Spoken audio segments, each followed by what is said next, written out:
Good morning, St. Francis. Good morning, people of God. It is Wednesday, the 12th day of September, 2023. Wednesday of the 23rd week of the year, the 23rd week in Ordinary Time. And it is once again morning drop-off here at the Franciscan School. As you can see, our parade of cars that come by, dropping off all of our students for about 1/2 hour this happens. And as you can see, our wonderful crossing guards, there's our wonderful security that open up doors for all of our students in the morning as we do morning drop-off today.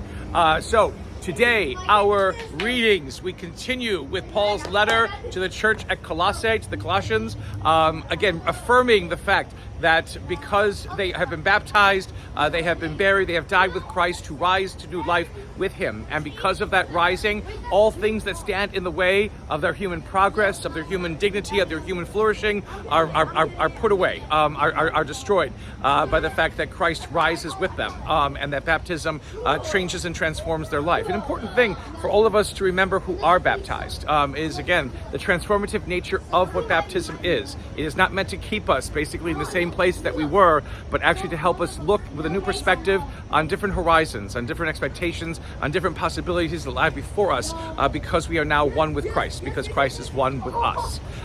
In the gospel today from Luke, it's basically just, again, Jesus finding the apostles. It takes him to chapter 6 of Luke's gospel to finally find all the apostles together, and they're named as they are in all the other gospels. They're named, and after that, they come together and with Jesus, and Jesus goes out and starts healing people, and people bring people to Jesus to be healed, because that's what's going on, and that's again where their focus is. It is basically get what they need, and a lot of times is people basically just looking to Jesus because he can supply their needs, and he can give them their healing and their wholeness that they need and that they're looking for in their lives, and while that may not be such a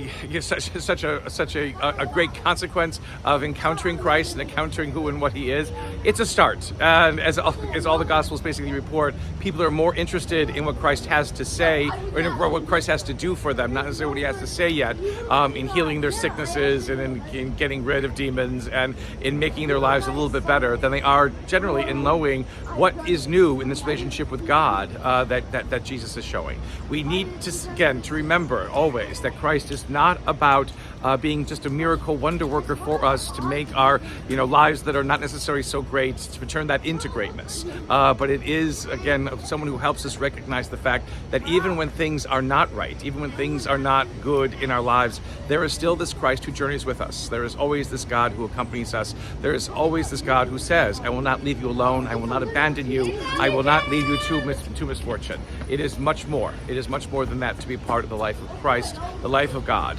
And we, again, as believers, knowing the more about this, need to witness that to the world, need to make sure that our own witness shows that hope and that wonder and that glory that God says, is ours by right. A blessed day, St. Francis and people of God. May the Lord give you his peace. And again, morning drop-off continues here at the Franciscan School.